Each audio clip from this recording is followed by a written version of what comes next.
단디병원의 이철희 병원장님과 함께하고 있습니다. 여러분들의 목에 있는 질환을 처리해 주시고 통증은 철회시켜버리는 이철희 원장님. 저는 일단 목 디스크가 있잖아요. 예, 이 질환이 나중에 경수척수증으로 더 심각해질 수 있다는 얘기를 듣고 좀 놀라긴 했습니다.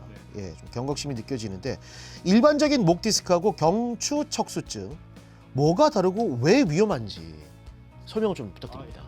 이제 가장 흔한 질환이죠. 목 디스크 질환. 목 디스크 질환 같은 증상이 있으신 분들은 처음에 오실 때부터 조금 많이 아파하세요. 예를 들면은 너무 아프니까 이렇게 팔을 들고 오신 분도 있어요. 심시.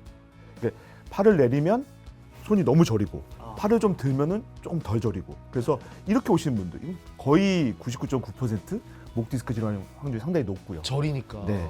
근데 그러다 보니까 뭐 목은 당연히 불편하시고 어깨 또 날개 쪽지, 팔, 손까지 저리고 불편하고 어느 심한 경우에는 좀 힘도 좀 떨어지는 이제 그런 특징이 좀 있어서 보통 목 디스크 질환 환자분들은 이제 통증을 많이 호소하면서 이제 내원을 하시고요.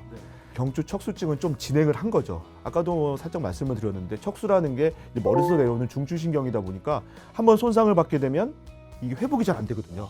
그렇기 때문에 그러한 척수가 손상돼서 생기는 게 바로 경추 척수증입니다. 그래서 아무래도 치료를 받지 않게 되면 이 증상들이 계속 남거나 치료 후에도 재활이나 회복이 너무 힘들다는 문제가 있기 때문에 가급적인 빨리 치료가 필요합니다. 나 같으면 진짜 후유 장애까지 생길 수 있는. 근데 이게 증상이 얘기를 듣다 보니까 얼마 전에 우리가 그 뇌졸중 했잖아요. 그렇죠? 증상이 좀 비슷한데요. 조금 비슷한 느낌이 있어요. 뭐 왜냐면 이렇게 단추 안정돼지고 맞습니다. 손 들 때 막 힘 없어지고.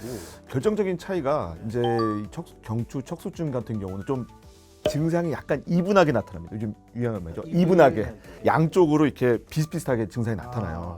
양쪽 다리가 이제 비슷비슷하게 힘이 떨어진다든지, 네. 뭐 손의 힘도 좀 비슷비슷하게 떨어진다든지. 네, 네. 근데 이제 머리 쪽에 문제 있는 이제 뇌졸중이나 뇌출혈 이런 경우에는 사실 왼쪽 같은 경우 왼쪽에 문제가 있는 경우에 오른쪽이 증상이 나타나든지 이렇게 나타나거든요. 보통 나타나도 이제 손, 다리 이런 증상으로 한쪽에 주로 나타나는 편으로 나타나는 맞습니다. 편마비가 오고 맞습니다. 하니까. 좀 그런 좀 차이가 있고요. 좀 구체적으로 들어가다 보면 이게 아무래도 말도 좀 버버버버 하는 경우가 좀 있어요. 그런 경우에 이제 그 뇌졸중이나 뇌출혈을 의심할 수가 있고요. 또 뭐 동공마사 이런 것들에 문제가 있는 경우에 뇌 의심을 할 수가 있는데 보통 이런 경추 척수증은 일정하게 양쪽으로 비슷하게 나타난다. 그 차이가 있고요.